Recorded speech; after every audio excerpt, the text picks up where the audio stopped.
Tem muita gente decepcionada com a igreja, não tem? E não é sem razão. Por quê? Porque a igreja é composta por homens. E muitos, já desde o princípio, quando Jesus elegeu e escolheu 12 apóstolos, um deles se tornou um baita de um traíra. Um deles era interesseiro, era ladrão, roubador. Judas Iscariotes, que traiu nosso Senhor Jesus Cristo. Então, já desde o começo, Jesus advertia: é inevitável que venham escândalos.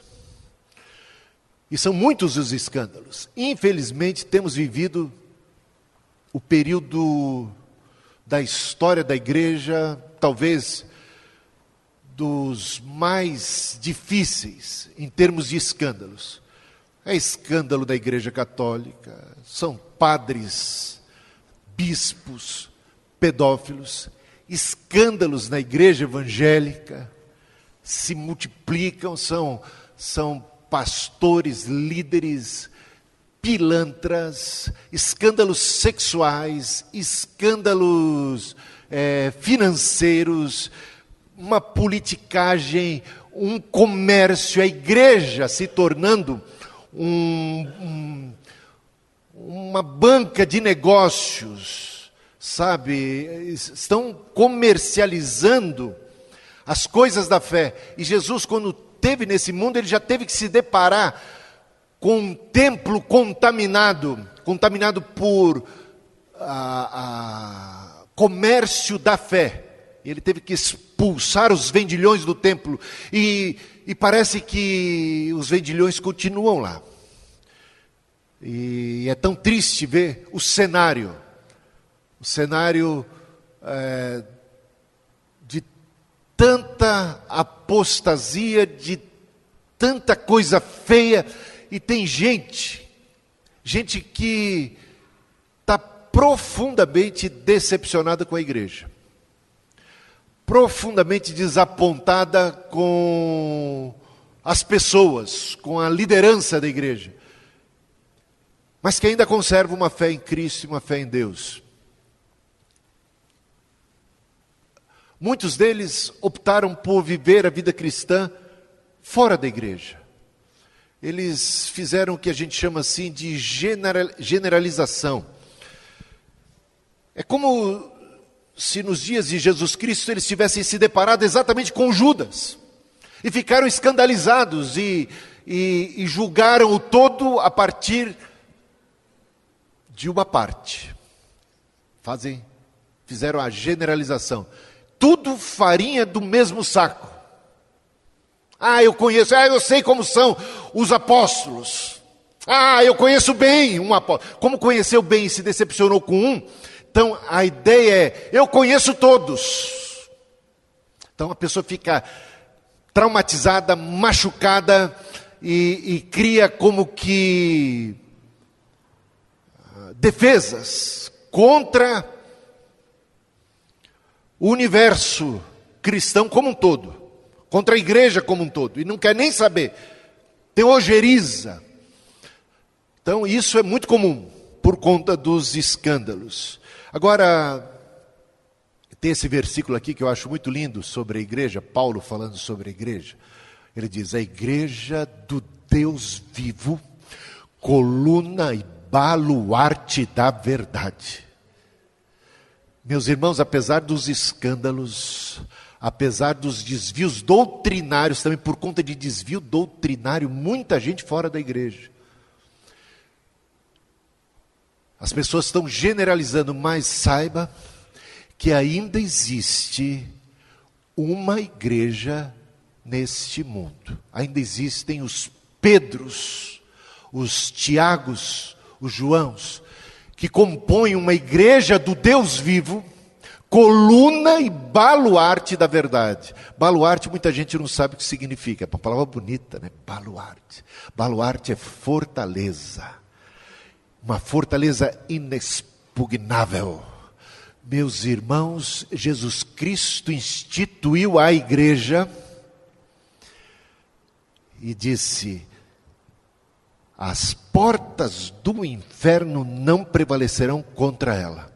O inimigo ataca a igreja do lado de fora, com muita oposição. Nero botou fogo em Roma e a culpa nos cristãos. Há muita perseguição do lado de fora dos que não são da igreja, muita perseguição, muito ataque externo, mas o diabo usa uma outra estratégia que é minar a igreja por dentro, levantando falsos profetas, falsos mestres, escândalos. E Jesus disse que os escândalos seriam inevitáveis e que muitos tropeçariam por causa dos escândalos. Ai daqueles por quem os escândalos vêm. Mas não é para a gente se decepcionar com a igreja como um todo, porque a igreja segue sendo a igreja do Deus vivo, coluna e baluarte da verdade, e nós não podemos viver a vida cristã isolados. E a pergunta que eu levanto: é possível ser cristão sem fazer parte da igreja? É possível para esses que estão decepcionados, desiludidos com a organização, com a instituição, com a igreja formal? É uma opção ser cristão, tipo ilha, sozinho, solitário na sua, você e Deus? As pessoas muitas vezes respondem: eu não estou na igreja, mas eu estou bem com Deus. Eu e Deus estamos bem. É possível alguém estar bem com o cabeça, mas está divorciada do corpo, está dissociada do corpo e ainda ter conexão boa, saudável com a cabeça desse corpo que é nosso Senhor Jesus Cristo? Então, cresce cada vez mais o número de cristãos que desprezam a igreja e dela se afastam, principalmente por causa dessas razões, heresias e escândalos. Mas não é possível, meus irmãos, ser cristão sem igreja. Assim como não há vida para um membro fora do corpo. Corta-se um dedo e deixa ele isolado do corpo. E o que acontece com esse dedo? Ele está morto, ele morre. Não há vida para um membro, para uma mão que seja fora do corpo. Você não pode estar ligado à cabeça se não fizer parte do corpo. Jesus disse que a igreja é o corpo. A Bíblia, o Novo Testamento, os apóstolos reafirmam esta metáfora. Cristo, a cabeça, a igreja, o corpo de Cristo e nós os membros desse corpo. Em vez de deixarmos a congregação, de abandonarmos a igreja de vez, a gente devia lutar por ela. Agora, é verdade que algumas igrejas locais, falando agora de igrejas locais, elas estão tão corrompidas, seus líderes são tão nefastos, que é em vão que o membro lute pela reforma, pela transformação daquele local, ou daquela denominação, quando ela é liderada por gente de mau caráter. Quando eles se desviaram totalmente do santo e bom caminho, quando eles fizeram mercado e negócio da fé. Então, para essas pessoas, a opção é realmente sair desse lugar. Porque não há o que fazer, porque até tentam, mas não conseguem reverter o quadro, reformar, transformar. Nesse caso devem eles sair, mas eles não devem sair da igreja como um todo. Eles devem buscar alguma comunidade de fé, alguma igreja local que seja saudável, que seja liderada por gente de caráter, que seja liderada por gente que preza a santa doutrina cristã, que está firmada na doutrina dos apóstolos, está entendendo? Então, não é porque você teve uma experiência danosa com um local que você deve se decepcionar com o todo. Então, lutemos para a santificação da igreja, mas em alguns casos, aquela igreja local já é uma igreja apóstata. Então você deve procurar uma saudável e não deve entender ser possível ser cristãos sem igreja. E Jesus instituiu, porque muitos falam assim, eu sou a favor da igreja, mas não da igreja instituição, né? Esse negócio de organização, isso aí é coisa humana. Então eles são a favor de uma igreja que não seja estruturada, né? O problema é o seguinte: as diretrizes deixadas por nosso Senhor Jesus Cristo para a igreja pressupõem necessariamente alguma espécie de organização. Jesus instituiu, para começo de conversa, apóstolos, que serão os líderes. Há liderança. A liderança se faz necessária. Até mesmo, repare bem, quando Jesus contempla uma multidão e se compadece dela, e Jesus diz, porque as vê como ovelhas que não têm pastor, e realmente existe uma multidão muito grande de gente que está na condição de ovelhas sem pastor, Jesus se compadeceu delas. E o que é que Jesus fez? Voltou-se aos seus discípulos e disse para eles: orai para o Senhor da seara, para que Ele mande obreiros. Meus irmãos, quando Jesus se preocupa com gente que está na condição de ovelha sem pastor, a resposta de Jesus a atitude de Jesus é: orem, é orar, para que Deus envie obreiros, pastores. O que é que Jesus disse para Pedro? Pedro, você me ama?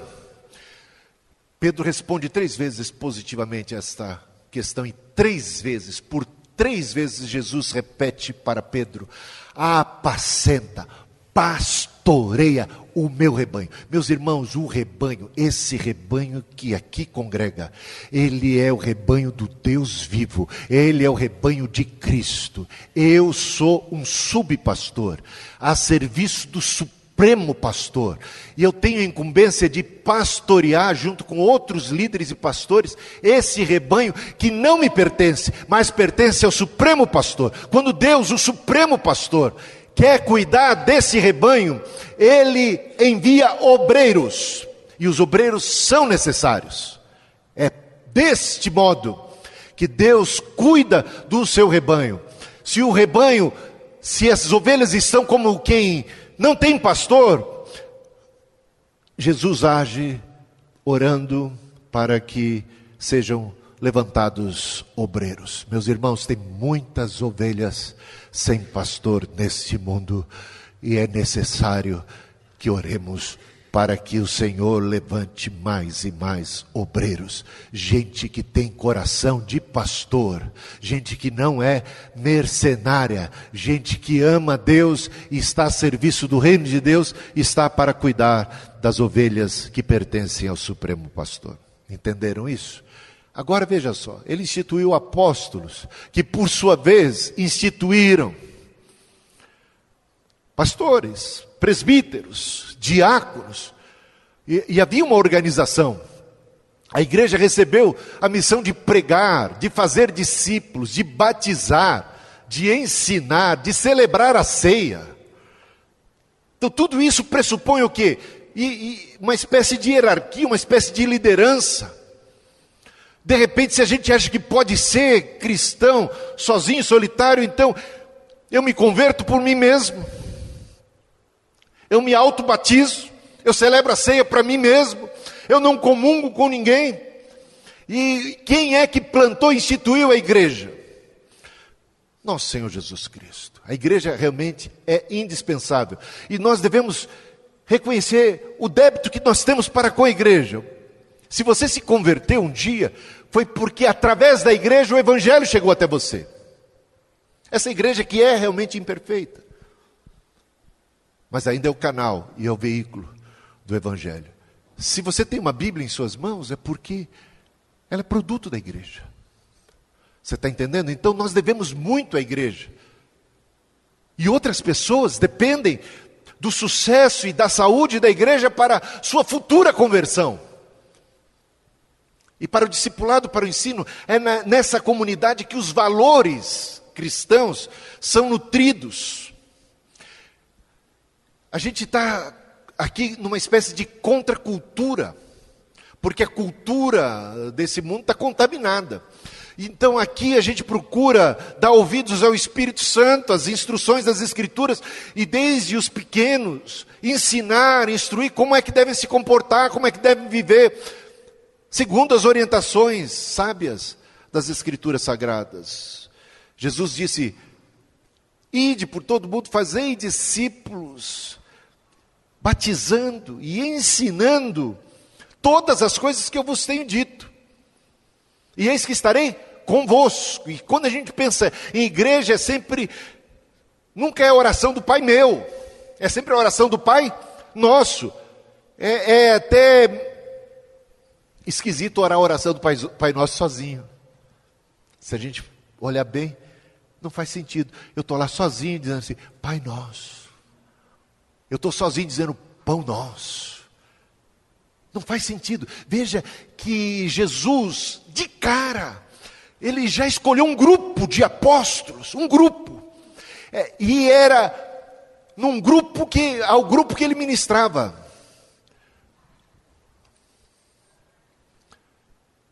Onde estiverem 2 ou mais reunidos em meu nome, ali eu estarei. A gente vai falar das metáforas, e uma das metáforas é que nós somos templo, santuário de Deus. Nós, e não eu individualmente, nós somos santuário. Onde 2 ou mais estão reunidos, ali se faz o quê? Presente. Deus disse: eu estarei convosco até a consumação dos séculos. Eis que estarei convosco. Essa ideia do uns aos outros, que se repete constantemente na Bíblia. Amai-vos cordialmente, a unidade, há um só corpo, um só Senhor, uma só fé, um só batismo, o Espírito que é derramado sobre o corpo que recebe dons. Apóstolos são dons, pastores são dons, mestres são dons de Deus, profetas, para a edificação da igreja. Está entendendo? A necessidade que temos uns dos outros, porque Deus distribui os dons como lhe apraz, visando o bem comum, a constituição e edificação de um corpo, onde cada parte é essencial, e cada parte contribui com a outra parte. Eu espero estar sendo claro em tudo isso que eu estou dizendo. A igreja então recebeu essa missão de pregar, de fazer discípulos, batizar, celebrar a ceia, congregar, cultuar, promover unidade e até excluir os hereges e malfeitores quando eles estão na condição de impenitentes, de não arrependidos. Aquilo que vocês ligarem na terra será ligado no céu. Aquilo que vocês desligarem. Veja, a igreja recebe a chave do reino. Os apóstolos se reuniram no primeiro concílio em Jerusalém para deliberar sobre questões doutrinárias referentes aos gentios, se deveriam ou não se circuncidar, etc. Portanto, a ideia da organização, da unidade, isso é muito importante. Jesus advertiu que era inevitável que vinham os escândalos. Agora cuidado com as generalizações, tudo isso eu já falei. Tem os Judas Iscariotes, muitos por aí, mas também continua a existir Pedros, Tiagos e Joãos. As portas do inferno não vão prevalecer contra a igreja. E há essa exortação apostólica de Hebreus 10, 25, não deixemos de congregar-nos, como é costume de alguns. Já naquela época muita gente estava abandonando a prática saudável, salutar de congregar. Não deixe de congregar. Batalhemos pela fé que uma vez por todas foi entregue aos apóstolos. Judas, versículo 3. Metáforas da igreja, só para que a gente tenha uma consciência do significado, do que é a igreja, a sua natureza, o seu valor. Veja só, a igreja é descrita, Há outras metáforas, mas essas são as principais. 6 metáforas principais da igreja que encontramos no Novo Testamento. A igreja é o povo de Deus, a igreja é o corpo de Cristo, a igreja é o templo de Deus, a igreja é um sacerdócio, ou sacerdócio real, um reino de sacerdotes. A igreja é o rebanho de Deus, a igreja é a noiva de Cristo. A igreja como povo de Deus, essa primeira metáfora, né? Veja só quantos versículos poderíamos citar. Eu serei o seu Deus e eles serão o meu povo. 2 Coríntios 6,16. Interessante que no Antigo Testamento o povo de Deus era a comunidade de Israel, era um povo de Israel. E agora vemos que no Novo Testamento é aplicada essa mesma terminologia para a igreja. A igreja é o remanescente de Israel, é o Israel espiritual, é aquele que recebeu e que acolheu o Messias, né, como povo de Deus. Então, aquilo que era dito ao povo de Israel no Antigo Testamento é agora reafirmado, dito nos mesmos termos para a igreja. 1 Pedro 2,9, está citando lá Êxodo 19, o povo de propriedade exclusiva de Deus, sacerdócio real. A gente vai ver Pedro também mencionando isso. O apóstolo Tiago descreveu o propósito de Deus nesta época como que tirar, resgatar dentre os gentios um povo para o seu nome. Atos 15, 14, isso é praticamente a conclusão daquele primeiro concílio de Jerusalém. Israel de Deus, é assim que Paulo denomina a igreja em Gálatas 6,16. E naquele tempo, diz Paulo aos Efésios capítulo 2, versículo 12 a 16, naquele tempo estáveis sem Cristo, separados da comunidade de Israel e estranho às alianças da promessa. Quando estávamos sem Cristo, nós gentios, nós brasileiros, por exemplo, que não éramos parte da comunidade, do povo de Israel, estávamos sem Deus nesse mundo. Mas agora, em Cristo Jesus, vós que antes estáveis longe, fostes aproximados pelo sangue de Cristo, porque Ele é a nossa paz, o qual de ambos, gentios e judeus, fez um só povo para Deus. Meus irmãos, vai haver só um pastor e um só rebanho. A igreja é o corpo de Cristo. Veja outros versículos: somos um só corpo em Cristo, Romanos 12, 5. Pois em um só Espírito todos nós fomos batizados em um corpo. Ser batizado em Cristo é ser batizado na igreja, é ser batizado no corpo de Cristo, é ser plantado pelo próprio Espírito dentro deste corpo e fazer parte agora da família da fé. E também, ora, vós sois corpo de Cristo e individualmente membros desse corpo. 1 Coríntios 12, 27. Para ser o cabeça sobre todas as coisas, o deu à igreja, qual é o seu corpo, a plenitude daquele que tudo enche em todas as coisas. Efésios 1, 22 e 23. Ele é a cabeça do corpo da igreja. Colossenses 1, 18. Fosse chamados em um só corpo. Colossenses 3, 15. Implica em união orgânica, meus irmãos, sujeição a Cristo e interdependência uns dos outros. Ser parte do corpo de Cristo é estar sujeito à cabeça. Ser parte do corpo de Cristo é estar numa relação de dependência, interdependência uns com os outros. Necessitamos e carecemos. E a gente poderia também citar aquela outra metáfora, Jesus dizendo assim: eu sou a videira verdadeira, vocês são os ramos. O ramo que está em Cristo recebe desse tronco, dessa raiz, a seiva, recebe todas as condições para frutificar, mas ele precisa pertencer, ele precisa estar naquele corpo da árvore. A igreja como o templo de Deus, outra metáfora. O templo era o local da glória de Deus na terra, o lugar onde Deus se manifestava, se apresentava, se encontrava com o seu povo. Quando Jesus Cristo morreu, o véu do templo se rasgou de alto a baixo. Jesus disse que sobre esta pedra edificarei, a ideia de um edifício, a ideia de pedra, a ideia de construção de um edifício, de um templo, de um santuário espiritual, está entendendo? Edificarei a minha igreja. E Paulo diz em 1 Coríntios 3, 9, edifício de Deus sois vós. A gente costuma chamar o templo, a nave, esse espaço em que nós nos encontramos de igreja. Vamos à igreja. Mas isso é um equívoco, porque de fato, igreja somos nós, e edifício espiritual somos nós. Quando a gente está num acampamento, nós estamos em igreja, porque nós nos reunimos, nós estamos juntos, a igreja e o edifício, esse edifício somos nós, cada um uma espécie de pedra que está fundamentada sobre a pedra angular que é Cristo, e formamos um edifício, e nesse edifício Deus se manifesta, é o lugar da glória de Deus, é o lugar do encontro, onde 2 ou mais estiverem reunidos em meu nome, ali eu estarei. Está entendendo o valor da igreja? Há bênçãos que você só vai receber na comunhão dos irmãos, no contato com eles, na congregação dos santos. O Espírito Santo é derramado, e isso não apenas aconteceu em Pentecostes, eles estavam todos reunidos no mesmo lugar, e de repente o som como de um vento impetuoso encheu aquele lugar, e línguas como de fogo pousaram sobre a cabeça de cada um deles, e eles passaram a falar em outras línguas. Eles receberam o Espírito Santo, todos reunidos no mesmo lugar, e a consequência é que depois passavam cheios do Espírito Santo, a congregar, a estar junto. O Espírito Santo é o Espírito que promove a unidade do corpo, e é nessa unidade que o Senhor se manifesta, como diz o Salmo 133, ó quão bom e quão agradável é que os irmãos vivam em união. É como óleo precioso que desce escorrendo pela barba até as vestes de Arão. Ali o Senhor ordena a vida e a bênção para sempre. Aonde?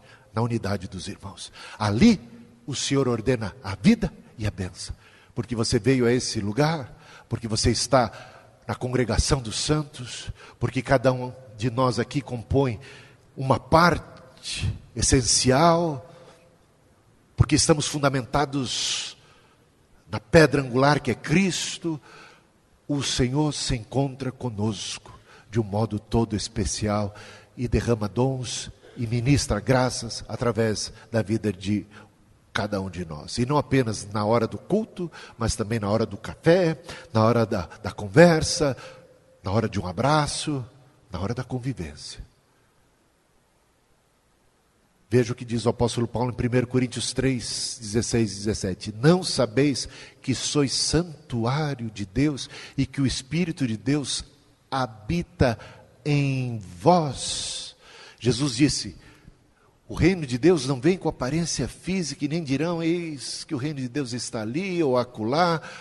Jesus disse, o reino de Deus está no meio de vós, está entre vós. É nessa comunhão que se manifesta o reino de Deus, que não é nem comida nem bebida, mas justiça, paz e alegria no Espírito Santo. Quem está alegre no Espírito Santo, quem faz parte do corpo de Cristo, quem tem entendido esta voz do Espírito que fala através da sua palavra, digam amém nesta hora. E a igreja continua, sobre o templo tem tanta coisa mais. Igreja como templo de Deus, essa metáfora segue, porque nós somos santuário do Deus vivente, que Ele próprio disse, habitarei e andarei entre eles, e serei o seu Deus, e eles serão o meu povo. Lembre-se que no Apocalipse, o Apocalipse é a revelação de Cristo à igreja, às 7 igrejas do Apocalipse. Não é a revelação a uma pessoa, a um indivíduo, é a revelação à igreja. Deus fala à igreja. E Deus, Cristo, está passeando no meio dos candelabros. E isso significa, Ele passeia no meio da igreja. Ele passa em revista a sua igreja, Ele zela pela sua igreja, Ele fala à sua igreja de um modo especial. Uma coisa era o que Cristo ministrava às multidões, outra era aquilo que Ele ministrava em particular aos seus apóstolos. Muitas das parábolas só foram explicadas aos discípulos, em particular depois de terem sido pronunciadas em público às multidões. Porque os discípulos em particular perguntavam, queriam saber mais a respeito.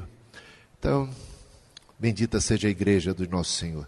E fomos edificados sobre o fundamento dos apóstolos e profetas, e foi feito um santuário dedicado ao Senhor, edificados para a habitação de Deus no Espírito. Efésios 2, de 20 a 22, a igreja deve viver em santidade e unidade, porque o Espírito de Deus habita em nós, habita nela, e Ele une as pedras para construir uma casa espiritual. Veja 1 Pedro 2, versículos de 4 a 8, nesse sentido.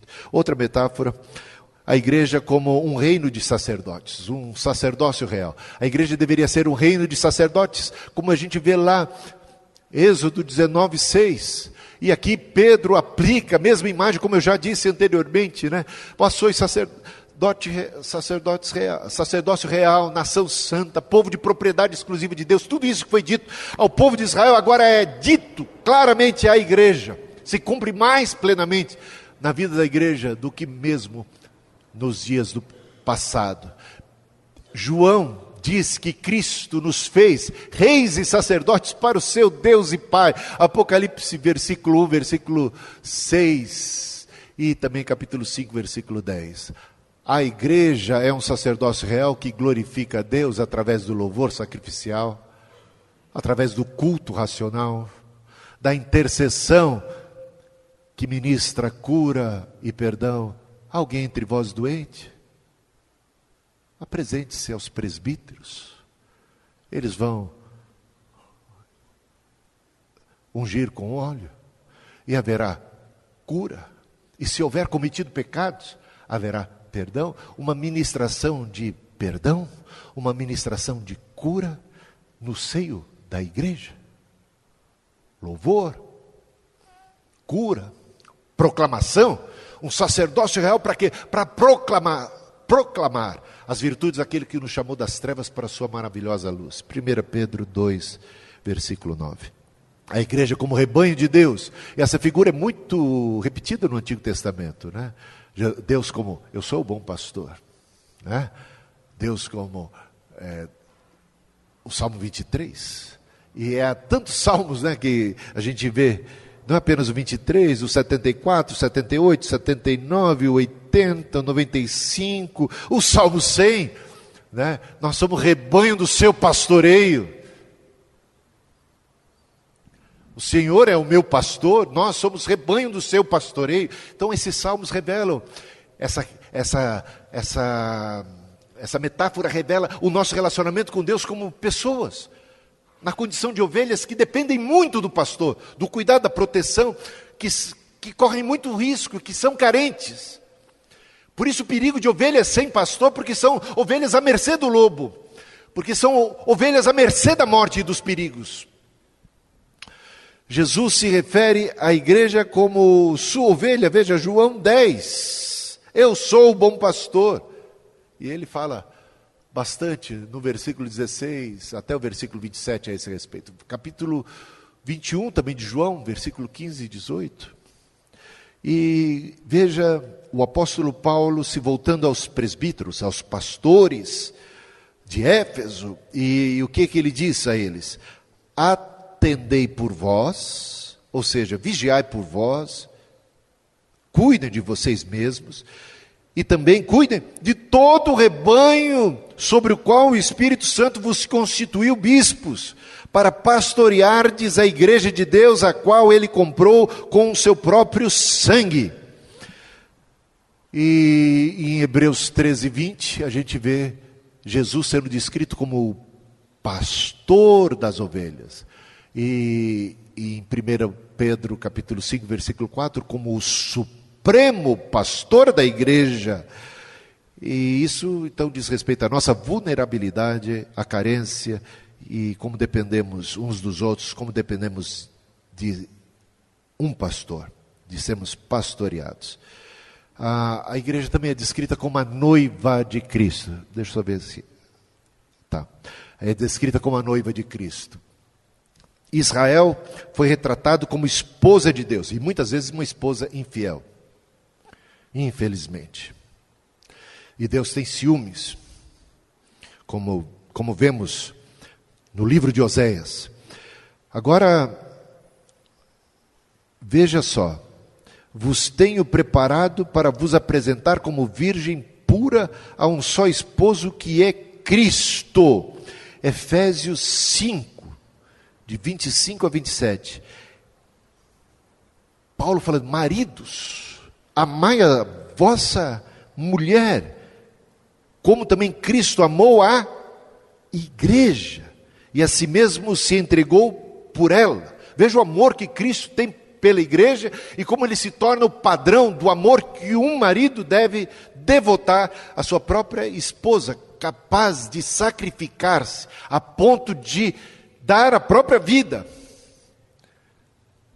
São chegadas as bodas do Cordeiro, cuja esposa a si mesmo já se ataviou. Apocalipse capítulo 19, versículo 7, a esposa é a igreja. Apocalipse 21, 9 diz: vem mostrar-te-ei a noiva, a esposa do Cordeiro. E Apocalipse 22, 17, o Espírito e a noiva dizem: Maranata, ora vem Senhor Jesus. Jesus é o noivo, e a igreja, nós somos a noiva do Cordeiro, a noiva de Cristo, e nós ansiamos pelo dia das bodas do Cordeiro, por esse casamento, e nós clamamos: Maranata, ora vem Senhor Jesus, e Jesus vem para a sua noiva. A noiva diz, juntamente com o Espírito: vem Maranata, vem Jesus. Essa metáfora comunica a pureza, a exclusividade, a submissão, a devoção mútua, o amor sacrificial e a intimidade relacional que deve existir entre Cristo e a sua igreja. Resumindo então aqui, Jesus e a igreja. Jesus instituiu a igreja, Jesus amou a igreja, Jesus deu a sua vida em favor da igreja, Jesus orou pela unidade da igreja, Jesus é o cabeça da igreja, Jesus é o supremo pastor da igreja, Jesus derramou o Espírito Santo sobre a igreja, Jesus deu uma missão à igreja, Jesus virá buscar a sua noiva, que é a igreja. E concluímos. Portanto, meus amados irmãos e irmãs, e a todos, aqueles que fazem parte da igreja, aqueles que estão decepcionados, desiludidos, aqueles que estão vivendo fora do aprisco, Jesus veio buscar e salvar o perdido. Jesus se importa com a ovelha desviada, com a ovelha desgarrada, e quando Jesus a encontra, o que é que ele faz? Ele a traz de volta para o aprisco. Lembra disso? Ele vai buscar, ele deixa até as 99 por um tempo, ele foca na perdida, mas quando ele encontra a perdida ele traz para o aprisco. Deve se lembrar disso. Quando ele encontra uma ovelha, um indivíduo na condição de ovelha, perdido e afastado do rebanho, ele trata, ele cura, porque são pessoas feridas, machucadas, traumatizadas. Tem o cuidado do pastor, mas são com propósito, cada um desses cuidados com propósito de trazer de volta a segurança do aprisco. Há uma segurança no aprisco. Uma brasa fora da fogueira se apaga rapidamente. Precisamos uns dos outros. Não despreze e nem abandone a igreja, pois ela foi instituída por Cristo, ela é o povo de Deus, ela é o corpo de Cristo, o templo de Deus, o sacerdócio real, o rebanho de Deus e a noiva de Cristo. A igreja é imperfeita, a igreja local, a igreja humanamente falando, mas Cristo amou a ponto de sacrificar-se por ela para aperfeiçoá-la. Devemos igualmente amar a igreja e nos dedicarmos ao aperfeiçoamento dela. E esse é o último slide. Se sua igreja local está distante de Cristo, se ela virou um balcão de negócios, se ela prega heresias, você não vê mais o que fazer para reformá-la. Lembre-se que Lutero tentou o que pôde para reformar a igreja católica, mas ele foi excomungado, ele foi condenado pela Santa Inquisição, santa entre aspas, Inquisição, à morte. Então, nunca quis Lutero constituir uma nova igreja. Não era ele a favor do separatismo, da cisão, mas muitas vezes isso se faz necessário. Tal é a dureza do coração daqueles que governam e lideram a igreja e fazem negócio dela, como nos dias de Lutero. Vendiam o perdão dos pecados, cobravam para conceder as indulgências, o perdão dos pecados.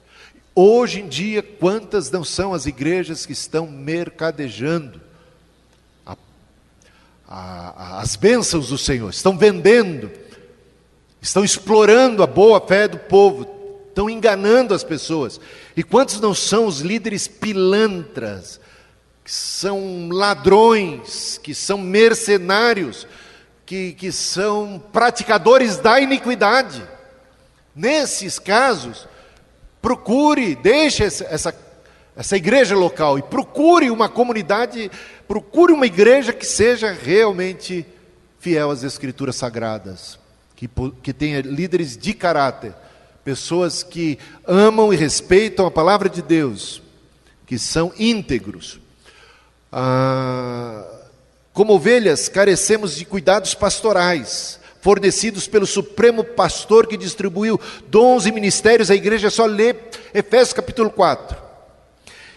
Como membros, precisamos estar ligados ao corpo, precisamos uns dos outros. Portanto, não deixemos de congregar, como é costume de alguns. Coloquemos-nos em pé, temos um momento de oração. Pena que a gente não tem tempo para abrir o espaço para perguntas e respostas, né? Porque é um tema palpitante, muito atual, e vejo dois lados disso. Primeiro, há muitas ovelhas que estão sem pastor, precisam ser pastoreadas. É necessário orar para que mais obreiros dignos, íntegros, e não falsários, mercenários, aproveitadores, mas obreiros de Deus, que podem pastorear realmente o rebanho. Agora existem muitos que optaram por viver sem igreja. Esses precisam reconhecer que isso, da perspectiva bíblica, não é uma opção para um cristão. Jesus orou em especial pela igreja e orou pela unidade da igreja. Nos plantou e nos batizou no corpo. Nós não fomos batizados única e tão somente na cabeça. Fomos batizados no corpo de Cristo. Em um só Espírito, todos nós fomos batizados no corpo. Muito importante ter esses conceitos bem definidos. E se você está desiludido com a igreja, não esteja desiludido com ela como um todo, porque ela segue sendo o baluarte da verdade. Ela segue sendo o corpo de Cristo. Há uma igreja.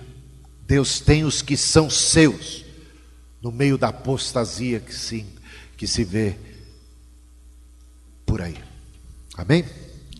Oremos. Pai, peço tua graça especial para todos aqueles que ouvem essa mensagem.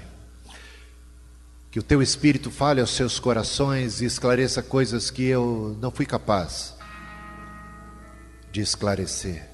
Fale mais profundamente o Senhor através de tudo o que encontramos nas Escrituras Sagradas a respeito do valor, da natureza da igreja, do teu plano para nós como corpo, como família, como teu povo, como tua noiva, como santuário de Deus, como tuas ovelhas. Um só rebanho, um só pastor. Levanta obreiros, Senhor, levanta mais e mais obreiros. Nós te pedimos, fazemos coro com a oração de nosso Senhor Jesus Cristo, em favor da unidade, em favor de mais e mais trabalhadores para esta seara, para as ovelhas que estão sem pastor, para aqueles que estão à mercê do engano, à mercê dos lobos vorazes, devoradores. Pedimos cura para os corações feridos, os traumatizados, os que estão tão escandalizados. Senhor, cura para as suas almas. O Senhor não nos decepciona. Sim, aqueles fracos, aqueles obreiros caídos que escandalizam, mas há tantos que não se dobraram diante de Baal. Há tantos que servem ainda como referência para o rebanho do Senhor. Te louvamos por esses e queremos que eles se multipliquem no meio de uma sociedade pervertida e corrompida, na qual eles possam reluzir como luzeiros neste mundo. Tua paz, tua bênção seja sobre todos nós. Guarda-nos e abençoa a igreja em todos os lugares, os que são verdadeiramente seus, os que fazem parte do teu rebanho, que possam, Senhor, se levantar, que possam fazer a sua parte, que possam buscar a desviada, a ferida, que possam ser instrumentos do Supremo Pastor, em Jesus Cristo. Amém, amém.